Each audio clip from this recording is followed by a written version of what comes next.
좋은 저녁입니다. 친애하는 여러분. 오늘은 여러분과 기쁜 소식을 나누고자 합니다. 저를 또렷하게 보고 계신 분들은 지금 이 순간부터 제 모든 말을 또렷하게 들으실 수 있을 겁니다.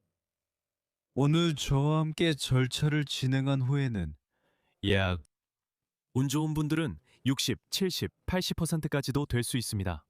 오늘 저희가 함께 진행할 이 절차 이후에는 더 잘 들리기 시작할 겁니다. 만약에 잡음이나 이상한 삑삑거리는 소리를 들으셨다면 그 소리는 약 50% 줄어들고 그런 변화는 구독자의 50% 정도에게 나타날 겁니다.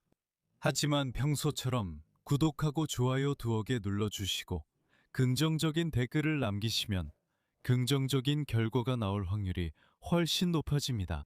그리고 물론 친구나 지인들, 청력이 좋지 않은 분들이나 반대로 청력이 좋은 분들에게도 공유해 주세요. 예방 차원에서 이 영상을 보내주세요. 이 그림에서 뭐가 보인다고 생각하세요? 이건 여러분의 귀입니다. 여러분이 귀를 상상할 때 겉에 보이는 부분이 바로 이것입니다. 자, 이제 여러분의 웨이도로 들어가서 좀 더 깊이 들어가 볼까요? 그 안에는 뭐가 있을까요? 이제 안으로 들어왔습니다. 가장 먼저 우리가 마주치는 것은 바로 고막입니다. 알겠습니다. 사실 여러분은 귀가 3개라는 걸 혹시 몰랐을 수도 있습니다. 2개가 아니라 바로 이겁니다. 이건 단지 극박일 뿐입니다. 그리고 귀는 각종마다 3개씩 있습니다. 웨이, 중이, 네이가 있다는 걸 혹시 몰랐을 수도 있습니다. 평균적으로 한 사람에게는 귀가 6개가 있는 셈입니다. 게다가 귓바퀴도 따로 존재합니다. 자, 웨이도입니다. 소리 파동이 처음으로 만나는 곳이죠? 이건 마치 꿀처럼. 지금 제 말이 여러분의 귀로 들어가고 있습니다.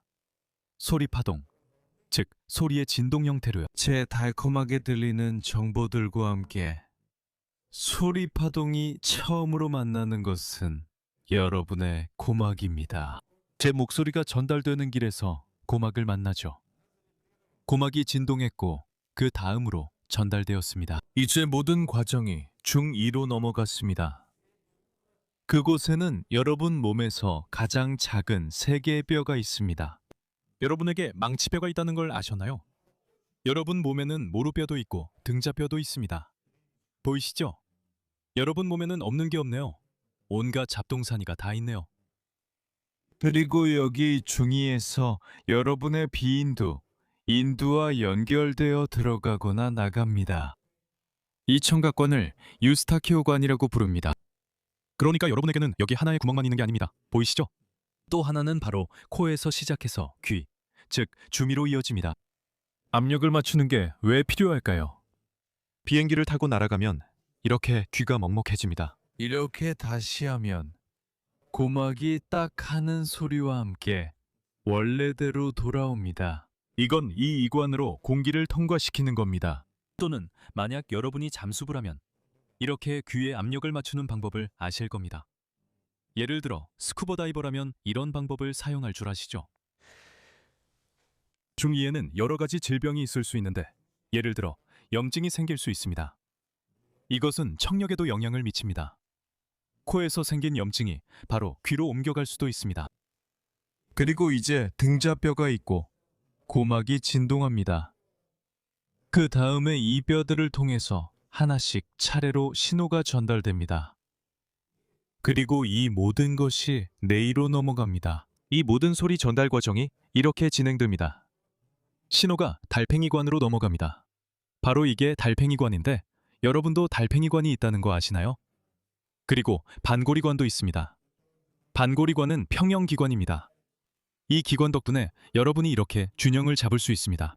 회전하는 상태에서도요. 자, 상상해보세요. 지구가 자전하고 있고 그 주위를 달이 돌고 있습니다. 그리고 지구가 또 자전하고 있죠. 또 무엇을 중심으로 돌고 있나요? 태양을 중심으로도 돌고 있고 태양도 또 무엇을 중심으로 돌고 있죠. 알파 센타우리 주위를 돌고 있습니다. 그리고 이 모든 것 속에서 이렇게 항상 균형을 잡아야 한다는 거죠. 여러분은 이걸 전혀 느끼지 못하실 거예요. 이 3개의 반고리관이 여러분을 대신해 이 모든 일을 하기 때문입니다. 하지만 만약 그들의 기능에 문제가 생긴다면, 만약 그 안에 특정한 액체가 있는데 예를 들어 더 걸쭉해졌다고 해봅시다. 하지만 그 안에는 복잡한 과정이 있습니다. 그 액체가 특정한 시간에 움직여야 하고 그곳의 이석들도 움직여야 합니다. 그리고 그 안에는 아주 특별한 미세한 돌멩이들도 있습니다. 그리고 이것이 여러분이 두 발로 설 수 있게 해주고 균형을 잃지 않게 해주며 세상이 이렇게 빙글빙글 돌지 않게 해줍니다. 눈에서 들어오는 정보가 몸의 위치 정보와 일치합니다. 달팽이관도 특정한 액체로 채워져 있고 등자뼈에서 오는 진동이 이 액체로 전달됩니다. 그 안에는 진동하는 수용체들도 있습니다. 그리고 이후에 모든 것이 전기 신호로 변환되어 청신경으로 전달되고 그 청신경이 뇌로 갑니다. 그리고 바로 그 후에야 여러분은 제가 한 말을 이해하게 됩니다. 뇌가 정보를 처리했습니다. 얼마나 시간이 지났는지 상상해 보세요. 여기서부터 여기까지 몇 센티미터인지 머리의 너비에 따라 다릅니다. 어떤 사람은 이해하는데 시간이 오래 걸린다고 하잖아요. 이처럼 구막의 유연성에 달려 있습니다. 여기 여러분도 있는 뼈들이 움직입니다. 이 관의 통로가 얼마나 잘 뚫려 있는지에 따라 달라요. 이걸 유스타키오관이라고 부릅니다. 유스타키오관 염증이죠. 유스타키라는 사람이 처음 발견했고 그래서 최초 발견자입니다. 이반 유스타키에프, 유스타키에비치. 그리고 아니, 이름이 달랐는데 뭐였는지 기억이 안 나요. 학자였어요. 그리고 청신경과 달팽이관이 있죠. 자, 여러분, 이게 무슨 의미였을까요? 바로 여러분의 청력을 개선하고 이명을 없애는 방법으로 넘어가기 위해서였습니다. 여기 입구에 문이 있습니다. 보이시죠? 소리가 위에서든 아래에서든 들어오면 여기 청각 통로가 있습니다. 이 통로는 두 개의 근육으로 둘러싸여 있습니다. 위쪽에는 측두근, 아래쪽에는 저작근이 있습니다. 청각 통로는 단순히 피부에 난 구멍이 아닙니다. 이게 어디에 있다고 생각하세요? 어디에 있을까요? 측두근 안에는 피라미드라는 구조물이 있습니다. 여러분 몸에는 없는 게 없죠. 보이시나요? 눈에는 간상세포와 원추세포가 있고 여기에는 망치뼈, 등자뼈, 막, 달팽이관, 그리고 피라미드까지 있습니다. 여러분 안에도 이집트인이 조금 들어 있습니다. 여러분 모두 파라오의 피를 가지고 있습니다. 자, 여러분, 여러분의 대화 때문에 제가 많이 산만해지고 있습니다. 시작하겠습니다. 집게 손가락을 사용하세요. 만약 너무 크다고 느껴진다면 어떤 분들은 손가락이 크니까 새끼 손가락으로도 시도해 보세요. 평균적인 사람은 집게 손가락으로 할 수 있습니다. 손톱이 있으면 안 됩니다. 손톱을 깎으세요. 손가락을 귀에 넣으세요. 자신의 귀에 넣어야 합니다. 외이도에 넣으세요. 아무리 깊게 넣으려고 해도 걱정하지 마세요. 고막까지는 절대 닿지 않습니다. 새끼손가락으로 해도 마찬가지입니다. 하지만 손톱이 있으면 안 됩니다. 조심하세요. 손가락을 귀에 넣으세요. 이게 첫 번째 동작이었습니다. 두 번째, 손가락으로 돌려줍니다. 이렇게 하잖아요. 그렇죠? 누군가에게 보여줄 때, 야, 너 바보야. 이렇게요. 똑같이 하세요. 하지만 한 방향으로만 돌리세요. 이건 뭐죠? 시계 방향으로 돌립니다. 이렇게 하는 거예요. 돌렸죠? 이제 반대 방향으로 해봅시다. 시계 반대 방향으로 돌립니다. 이렇게 해서 뭘 하는 거죠? 이렇게 하면 웨이도에 있는 모든 조직들을 비틀게 됩니다. 이렇게 해서 평소에 움직이지 않는 이 구조들 전체에 움직임을 만들어주는 거죠. 그러니까 손목이 움직일 수 있는 만큼만 해보세요. 한쪽으로 또 반대쪽으로 돌려보세요. 한쪽으로 또 반대쪽으로. 동시에 이 부분, 즉 귀의 웨이도 입구가 이완됩니다. 언제 하실 건가요? 참고로 오른쪽과 왼쪽의 지름이 다르다는 것을 알아차릴 수 있습니다. 한쪽은 조금 더 크고 다른 한쪽은 조금 더 작습니다. 며칠만 해보면 균형이 맞을 거예요. 이렇게 한쪽으로 또 반대쪽으로 돌려줍니다. 오른손과 왼손을 번갈아 가면서요. 이렇게만 해도 청력이 조금 좋아진 걸 느끼실 수 있을 거예요. 그리고 아마도 다양한 주파수의 이명이나 삑삑거림, 윙윙거림 같은 것도 있을 수 있습니다. 원하신다면 다음에 이 부분에 대해 더 자세히 이야기할 수 있습니다. Какая 주파수는 무엇에 따라 달라질까요? 그건 지금 중요하지 않습니다. 지금은 그냥 개선하는 데 집중합시다. 네, 다음으로. 이게 우리의 첫 행동이었고 다음은 우리가 할 일입니다. 오른쪽, 왼쪽, 반복하세요. 처음에는 한쪽만 해보고 나중에 양쪽 귀에서 차이를 느껴보실 수 있습니다. 귀에 약간의 혈류가 느껴질 것이고 더 잘 들리게 될 거예요. 아마도 계속하겠습니다. 다음 동작입니다. 자, 손가락을 다시 귀에 넣었습니다. 그리고 다른 손은 보이시죠? 누가 헷갈렸네요. 여기 있습니다. 오른손이 왼손이 됐어요. 귀 위쪽의 피부를 잡고 눌러줍니다. 이때 피부뿐만 아니라 근육까지 약간 눌러주는 겁니다. 그리고 이제 무엇을 할까요? 이 손가락으로 아래로 누르면서 피부와 근육은 반대 방향인 위쪽으로 당깁니다. 이렇게 마치 이 조직들을 서로 반대 방향으로 잡아당기듯이 늘려줍니다. 조직을 늘리고 이완시키고 다시 조직을 잡아당겨서 약간의 저항이 느껴질 때까지 갑니다. 그 상태로 잠깐 유지했다가 조금 이완시킵니다. 다시 한번 잡아당기고 유지하고 조금 이완시킵니다. 한 번 더 반복합니다. 그러니까 이렇게 보이시죠? 이렇게 제가 여러 방향으로 자극을 주는 겁니다. 바로 이쪽으로요. 하지만 움직임의 범위가 그렇게 크지는 않을 거예요. 이렇게 당겼다 이완시킵니다. 다음입니다. 이게 첫 번째 각도였고 여기서는 측두근을 당겼습니다. 귀를 이렇게 잡아당겼죠. 여기 아래 방향으로 반대쪽으로요. 이 운동을 할 때는 혈액이 귓바퀴가 아니라 바로 이쪽. 마치 귀 자체로 혈액 공급이 더 잘 되는 것처럼 느껴질 수 있습니다. 그건 정상이고 좋은 현상입니다. 아시다시피 좋은 거죠. 느낌이 좋아야 하고 기분이 좋아야 하며 통증이 있어서는 안 됩니다.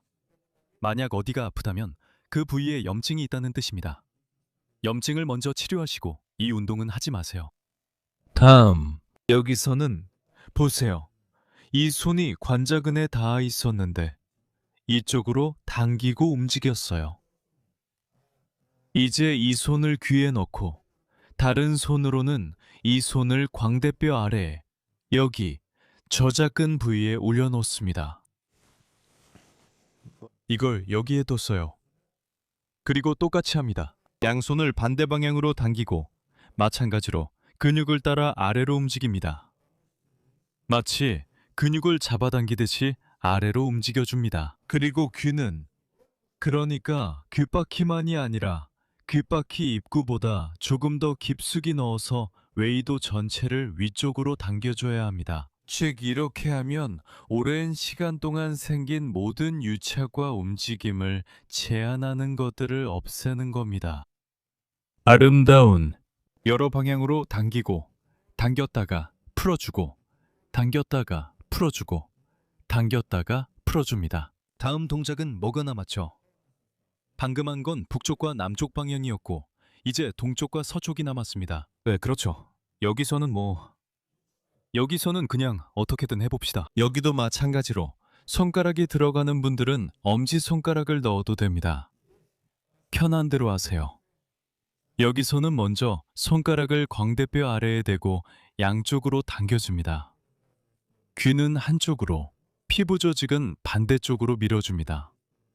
그 다음에는 광대뼈 위와 그 위쪽에 손가락을 올려줍니다. 하지만 각도를 조금씩 바꿔가면서 꼭 반대 방향으로 움직이려고 해보세요. 여기서는 이렇게, 여기서는 저렇게, 여기서는 또 다르게 여러 방향으로 해보는 겁니다. 당겨주세요. 이것도 또 다른 방향이었습니다. 그리고 남은 마지막 방향이 있습니다. 드디어 마지막입니다. 바로 여기 뒤 뒤쪽 유양돌기 부위입니다.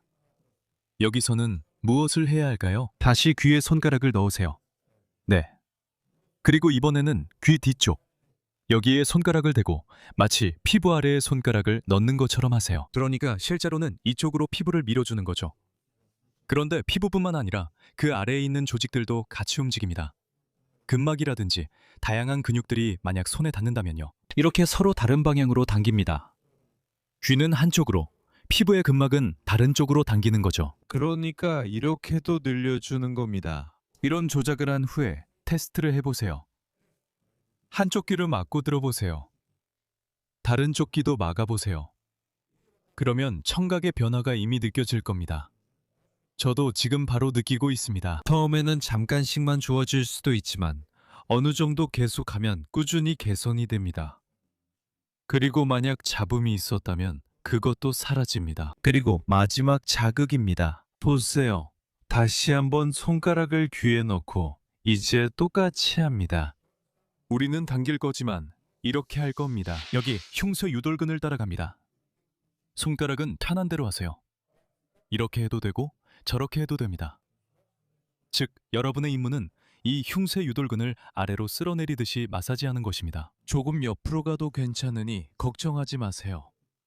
즉, 흉쇄 유돌근 부위를 따라가면 됩니다. 그리고 이때 손가락으로는 반대 방향으로 당깁니다. 서로 다른 방향으로 당기는 거죠.